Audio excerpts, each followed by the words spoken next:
Bonjour à tous. Que se passe-t-il réellement à Taïwan? Est-ce le bien contre le mal, version américaine, reprise par l'Union européenne, ou est-ce un peu plus compliqué que cela?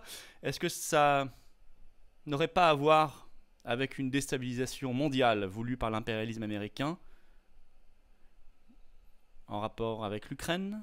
Un parallélisme étonnant dans le cadre de la stratégie 2030 de l'OTAN. Oh, j'avais justement fait une vidéo sur cette affaire en parlant de la Chine il y a quelques semaines. Bizarrement, c'est en train de se produire. On va revenir sur tout ça. En réalité, un clan américain veut la Troisième Guerre mondiale. Et le plan OTAN 2030 se déploie. La question, c'est comment défendre la paix? Que va faire la France? Et comment se débarrasser de ce faux narratif du bien contre le mal que nous avions, nous, Français, été capables de débusquer, de dénoncer il y a plusieurs années, même plusieurs dizaines d'années, et qu'aujourd'hui, les macronistes, évidemment, approuvent. C'est passionnant cette affaire, c'est très important, très très important pour nos vies quotidiennes. Je vous explique tout de manière très concrète, très simple, avec quelques données d'histoire aussi, je pense que c'est assez passionnant, dans cette vidéo, dans les secondes et les minutes qui viennent. La paix sera justement, et la sortie de l'OTAN, une des grandes revendications de la résistance. Vous savez que le rendez-vous de la résistance, le rendez-vous national de la résistance populaire, c'est le samedi 3 septembre.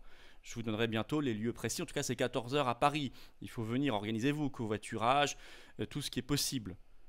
Contactez votre référent patriote ou organisez-vous entre vous. On vous créera sûrement aussi une page Facebook de covoiturage pour vous organiser. Et le forum est réuni le matin. Ça, c'est une instance interne des patriotes. Les personnes du forum ont été convoquées. J'y serai, bien évidemment. Et nous invitons large pour ce rendez-vous de la résistance ce samedi 3 septembre. Très, très important. Abonnez-vous à cette chaîne YouTube si vous le voulez bien. Un petit clic, une seconde, c'est gratuit.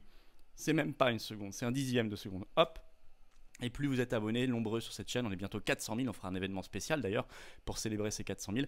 Bien plus les vidéos circulent, merci à ceux qui se sont récemment abonnés, à ceux qui vont le faire dans les secondes qui viennent, vraiment merci du fond du cœur. Venez aux patriotes, là je vous dis bravo du fond du cœur, bravo pour la France, bravo pour les enfants, les générations qui viennent, bravo pour la paix dans le monde, bravo pour nos libertés, bravo pour notre souveraineté de peuple, bravo pour la justice sociale, bravo pour la France éternelle et libre. Adhérer ou réadhérer, c'est le même lien, il est sous la vidéo en description, il est en commentaire épinglé dans les dernières secondes de cette vidéo en cliquant directement sur l'écran, notamment réadhérer parce que l'adhésion dure un an et que vous avez été nombreux à adhérer en juillet et août 2021, donc pensez-y, j'ai besoin de vous. Et le combat anti-oligarchique a besoin de chacun d'entre nous.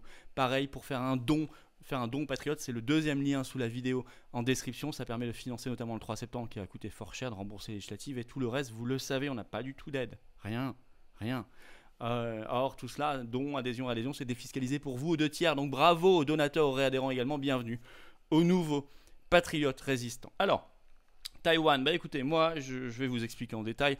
Il y a un plan, je dirais pas américain, parce que le peuple américain ne veut pas la guerre, mais en tout cas d'un clan américain, les faucons, qui veulent cette troisième guerre mondiale parce qu'il y a une tonne de mensonges à évacuer, parce qu'il y a une tonne de bulles spéculatives, il y a une tonne de dettes à évacuer, et que c'est malheureusement une redite dans l'histoire, cette affaire. Mais on peut y échapper. Alors, petit d'abord avertissement, c'est pas parce que dans cette affaire je vais critiquer l'impérialisme américain en rapport avec la Chine et Taïwan que je suis devenu un adorateur du régime chinois.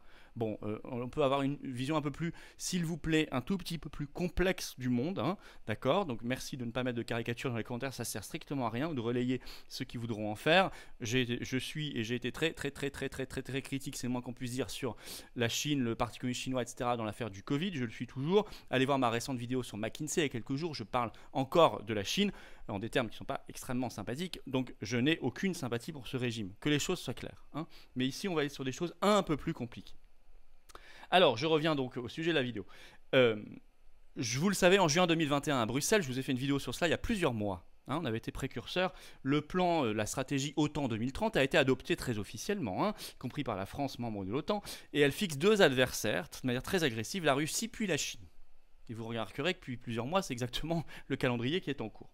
Donc on serait dans la deuxième phase qui continue avec la première n'est pas achevée, après l'Ukraine et donc la Russie, c'est mettre de l'huile sur le feu avec la Chine pour essayer de créer du côté américain, comme avec l'Ukraine, un ralliement occidental total derrière la bannière américaine, au nom du bien, bien sûr, toujours au nom du bien. On y reviendra. Alors c'est le sens de la visite qui a mis le feu aux poudres, c'est la visite de Nancy Pelosi, qui est la présidente de la Chambre des représentants aux États-Unis, hein, qui est une personne engagée depuis très longtemps dans la politique américaine. On va reparler un petit peu de ses faits d'armes bientôt, dans quelques minutes, et qui a 82 ans, et qui a donc visité Taïwan ce 2 août 2022, malgré les menaces de la Chine, hein, qui avaient été publiques, en disant que ça serait très très mal perçu. Je vais vous expliquer pourquoi ce serait mal perçu. En tout cas, ça a été perçu, parce qu'il y est bien allé, du 2 août au 3 août, ça a été perçu, selon les mots chinois, comme une provocation inutile. C'est ce qu'a dit l'ambassadeur de Chine à Paris sur BFM TV ce 3 août 2022. Alors, le 3 août, Nancy Pelosi est partie avec son avion, elle est retournée, je crois, aux États-Unis directement. Alors, la Chine, en représailles, a promis, je cite, des actions militaires ciblées, avec une série de manœuvres militaires autour de l'île de Taïwan à partir du 4 août, et ça a effectivement commencé le 4 août. Certaines opérations ont lieu à seulement 20 km des côtes taïwanaises. Par ailleurs, l'ambassadeur américain en Chine a été convoqué pour émettre, de la part de la Chine, je cite, une protestation ferme. On en est là. Pourquoi la Chine avait prévenu que ce serait une provocation inutile? Parce qu'il y a un accord officiel, il y a un traité entre les États-Unis et la Chine. En fait, le compromis, il avait été atteint entre les deux pays, en pleine guerre froide, le 14 décembre 1978. Disant qu'à partir du 1er janvier 1979, les États-Unis reconnaîtraient officiellement la République populaire de Chine, établiraient des relations diplomatiques entre les deux pays, et les États-Unis, dans cet accord, reconnaissent comme aujourd'hui, et comme la France, qui l'avait fait d'ailleurs du temps du général de Gaulle, avec 15 ans d'avance sur les États-Unis, ne reconnaîtrait qu'une seule Chine. Je vais vous lire précisément ce qui a été décidé, ça concerne Taïwan. Et c'était un communiqué commun à l'époque entre le président américain Carter et le Premier ministre à Pékin qui s'appelait Hua Guangfeng. Bon. Et sur Taïwan, c'était très clair, puisque je vais vous lire ce que dit cet accord qui est toujours en vigueur entre les États-Unis et la Chine. Je cite: « Les États-Unis reconnaissent le gouvernement de la République populaire de Chine comme le seul gouvernement légal de Chine. Dans ce contexte, les Américains maintiendront des relations culturelles, commerciales et autres non officielles avec les Taïwanais, non officielles. Conséquence, Washington à ce moment-là a rompu ses relations diplomatiques avec Taïwan et le traité de défense également qui liait les États-Unis avec l'île depuis 1955 qui a pris fin en 1979. Donc c'est quand même très clair et on vit sous ce régime juridique. Or ici, était-ce une visite non officielle américaine à Taïwan? Non, bien sûr, vu le statut de la visitante qui était Nancy Pelosi, qui est présidente de la Chambre des représentants, ce qui est un poste très important aux États-Unis, et qui est même, dans l'ordre officiel de succession des présidents américains, deuxième, juste derrière le vice-président. Si jamais le président américain meurt, ou bon, le premier qui remplace le vice-président, et si le vice-président est empêché également, c'est directement, aujourd'hui, ce serait Nancy Pelosi. Donc c'est une personne très importante. Bon. Et puis, c'est pas n'importe qui, je vous disais, elle a 82 ans, elle a une vieille, longue carrière politique, c'est une dame du système, Nancy Pelosi. C'est, je le rappelle, elle qui a lancé 2 procédures de destitution contre Donald Trump, le 24 septembre 2019, puis le 8 janvier 2020, sans succès. En 2001, elle avait voté, comme parlementaire américain, le Patriot Act, quand même, hein, je vous le rappelle. Bon, elle fait partie de ce camp-là. Alors déjà, en fait, elle voulait déjà aller à Taïwan en avril 2022, mais à l'époque, elle avait le Covid, donc ça a été repoussé en ce mois d'août, et la date est particulièrement mal choisie et provocatrice pour les Chinois, puisque le 1er août, c'est l'anniversaire de l'Armée populaire de libération en Chine, donc ça a été vu comme une provocation supplémentaire dans ce contexte. Bon, le parallèle, c'est que ça ressemble beaucoup aux provocations américaines vis-à-vis de la Russie, mais comme 2 gouttes d'eau, cette fois-ci en Europe. Notamment bien sûr comme provocation américaine l'élargissement continu de l'OTAN autour de la Russie, le déploiement de plus en plus de bases militaires et de soldats, et tout récemment l'addition de la Finlande et de la Suède à l'OTAN, qui a d'ailleurs été ratifiée honteusement par le Parlement français ce 2 août au passage, contre les promesses de 1991 qui avaient été faites à l'époque à la Russie, lorsque l'URSS avait procédé à la dissolution de son accord militaire qui s'appelait le Pacte de Varsovie. Eh bien écoutez, les promesses de 1991 trahies vis-à-vis de la Russie, ça ressemble beaucoup aux promesses de 1979 trahies vis-à-vis de la Chine. Sauf qu'en 1979, c'est même pas simplement des promesses, c'est un traité international toujours en vigueur, officiel, qui relie les États-Unis à la Chine. En tout cas, le parallélisme est confondant, il est saisissant. Ça, évidemment, je rappelais l'agenda 2030 de l'OTAN, on y est totalement. Mais plus récemment encore, il y a eu un sommet de l'OTAN à Madrid les 28 et 29 juin dernier. Et souvenez-vous, j'avais fait une vidéo à l'époque en disant ça y est, il cible la Chine. Et d'ailleurs, France Info le 30 juin avait titré ceci, je cite, sommet de l'OTAN, : la Chine et son influence pour la première fois dans le viseur de l'Alliance Atlantique. Ça se concrétise 2 mois plus tard. Quel est le but de ce clan américain ? Renforcer comme toujours l'impérialisme américain. Ils font toujours la même chose, les États-Unis. Ils créent des soucis un peu partout dans le monde, des choses dangereuses, des troubles, et ensuite ils demandent à ce que tout le monde se mette derrière leur bannière pour aller, soi-disant, les régler. Mais c'est toujours comme cela. Et là, sauf qu'on s'attaque maintenant à des très gros morceaux comme la Russie et la Chine, c'est donc particulièrement irresponsable et dangereux. Donc renforcer l'impérialisme américain, renforcer l'alignement occidental derrière eux, voire créer un chaos. Vous savez, ordo ab chaos, l'ordre à partir du chaos, un nouvel ordre, créer notamment un chaos économique. Effectivement, un conflit Taïwan-Chine, qui aurait forcément une dimension mondiale, aurait un impact très important, y compris en termes économiques, puisque la Chine reste l'usine du monde largement, même vis-à-vis de la France, qui est un gros exportateur de luxe. La Chine, c'est aujourd'hui 1/3 environ des ventes de luxe dans le monde. Par ailleurs, pour l'Allemagne, il y a beaucoup d'entreprises d'exportation de voitures, d'automobiles allemandes, de machines-outils. Toutes ces entreprises allemandes dans ces secteurs-là sont très exposées au marché chinois. Bref, ce serait vraiment un gros chaos, très gros chaos. Alors l'affaire pourtant de Taïwan, l'histoire Taïwan est compliquée et les États-Unis devraient prendre tout ça avec beaucoup de doigté. Je rappelle que cette île a été découverte par les Portugais qui l'avaient à l'époque nommée Formose, qui veut dire belle, puis colonisée par les Hollandais au XVIIe siècle, puis fin XVIIe siècle prise de contrôle par la Chine. Et ça durera jusqu'en 1895 où les Japonais vont remplacer, chasser les Chinois et coloniser Taïwan jusqu'en 1945. D'ailleurs aujourd'hui les Japonais ont plutôt bonne presse à Taïwan. En 1949, là c'est l'histoire chinoise, les nationalistes chinois dirigés par Chiang Kai-shek sont battus par les communistes chinois dirigés par Mao Zedong. Résultat, ces nationalistes et Chiang Kai-shek se réfugient à Taïwan.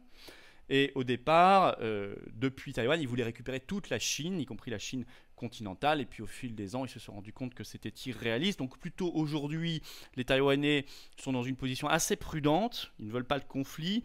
Ils ne sont plus sur des revendications de reconquérir toute la Chine continentale parce que c'est complètement irréaliste. Mais souvent, ils ont remplacé ça par des revendications d'indépendantisme, tout simplement, en rompant avec la mère patrie chinoise. Bon, en considérant que le passé chinois est de plus en plus loin, sûrement.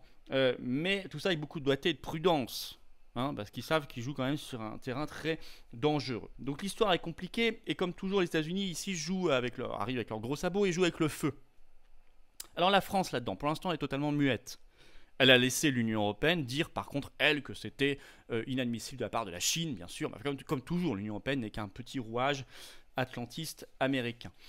En tout cas, c'est une régression de la France, parce que nous avions compris les desseins américains. Par exemple, en 2003, quand on a refusé la guerre d'Irak, c'était courageux, du temps de Jacques Chirac et Dominique de Villepin, nous dénoncions la vision américaine qu'ils essayaient de nous vendre déjà à l'époque du bien contre le mal, en expliquant que c'était plus compliqué. Aujourd'hui, nous approuvons, enfin la France officielle de Macron approuve ce narratif américain atlantiste du bien contre le mal. C'est une régression. Mais entre-temps, c'est vrai que Sarkozy nous a remis dans le commandement militaire intégré de l'OTAN en 2008.